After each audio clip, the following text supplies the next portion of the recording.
Bonjour à tous et bienvenue dans Blind Screen. Nous attaquons cette semaine le mois de février qui s'annonce rempli d'émotions fortes. Nous en avons parlé lors de la première émission, voici Red Dingue. Danny Boone nous plonge au cœur du raid avec une fliquette assez maladroite qui veut intégrer le groupe. Mais son tuteur voit son arrivée d'un mauvais œil et leur duo sera assez électrique. Elle a de très grandes qualités. Tu connais ça? Ah, ça énerve ça. Cachée. Double. Et le fait qu'elle porte le même nom que le ministre de l'Intérieur? Mais ça n'a rien à voir.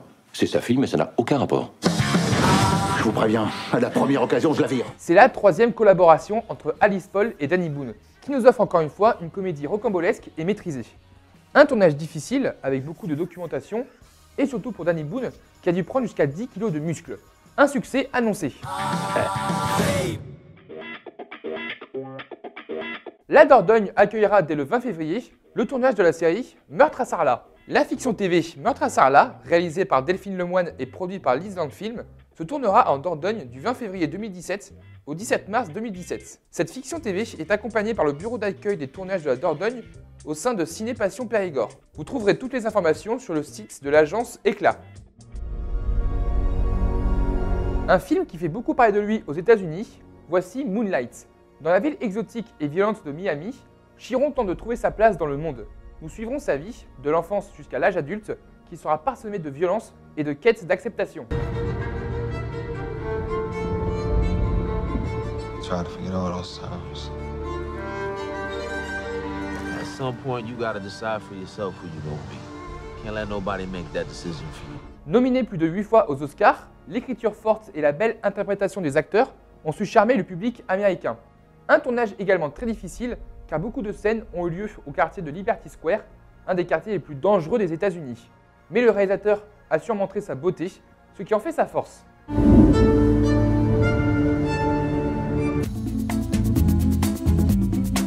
La fin du mois de janvier nous offre encore de belles batailles dans le box-office. Les films de la semaine dernière ont fait un carton plein.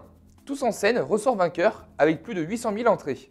Un très bon départ pour le studio Illumination. La La Land, avec ses 754 000 entrées, fait le meilleur démarrage pour une comédie musicale depuis 5 ans.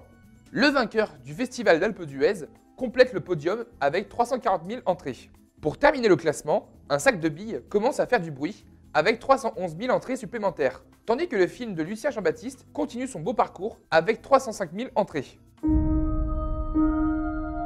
Le film événement de cette semaine, Jackie, un biopic qui retrace l'histoire de Jackie Kennedy après la mort de son mari le 22 novembre 1963. Le film nous retrace son deuil et son parcours pour remettre en avant l'héritage politique de l'homme qu'elle aimait. Les gens aiment croire aux contes de fées. Je me suis habituée à ce qu'il y ait un énorme fossé entre ce que tout le monde croit et ce que je sais être la vérité.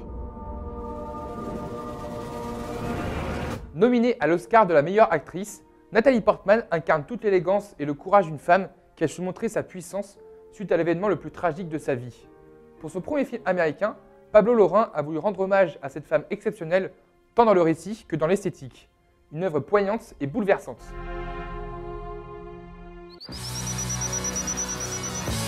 Terminons avec un film beaucoup plus fun, Les Gardiens de la Galaxie 2. La saga de Marvel revient sur les écrans le 26 avril pour nous offrir beaucoup plus d'action et d'humour dans une aventure loufoque et épique. Je vous laisse ici avec quelques images et je vous dis à la semaine prochaine pour une nouvelle émission. T'as une bombe atomique dans ton sac. Si quelqu'un peut avoir de la bande adhésive, c'est bien toi. Il faut que je me tape tout le boulot. Tu nous fais perdre beaucoup de temps. C'est très très mauvais signe.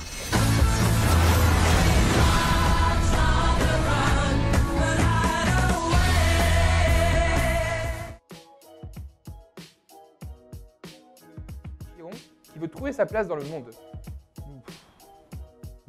Un film qui fait beaucoup de bruit aux États-Unis, voici Moonlight.